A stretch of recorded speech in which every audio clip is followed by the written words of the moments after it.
What are your thoughts on Trump's post on X saying XRP would be in a U.S. reserve? And poof, haven't heard a word since. What's the inside scoop? Cheers from OC. Come and get a world-class pizza on me. Awesome, dude. Next time I'm in California, I'll probably hit you up on that. That's awesome.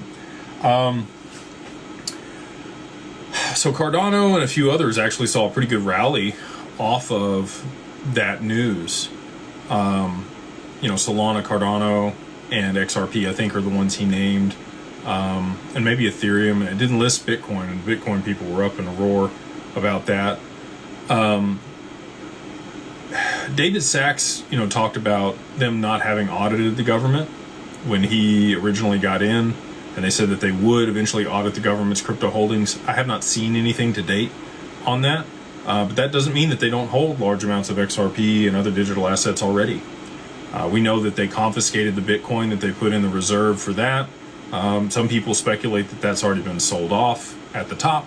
We'll see, what actually comes about when they do audit the government's crypto holdings and, where they're holding those. I don't know. I would assume with an institutional custodian like our partner for Digital Wealth Partners, which is Anchorage. So if you want, institutional custody for your crypto, just like BlackRock, you can work with Digital Wealth Partners and get access to that. But as far as the U.S. Reserve goes, I do think that there's likely a large allocation to XRP. It may be an options contract that they negotiated with Ripple early on.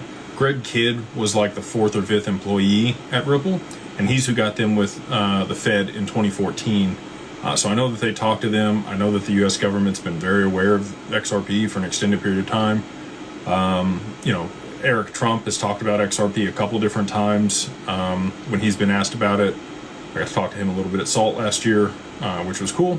And we will be at SALT again this year. A lot of conferences on the circuit this year. We're going to be at ETH Denver, Bitcoin Las Vegas, XRP Las Vegas, SALT in both Jackson Hole and in Puerto Rico, likely Token 2049 in Singapore and Dubai. We're going to be traveling all over.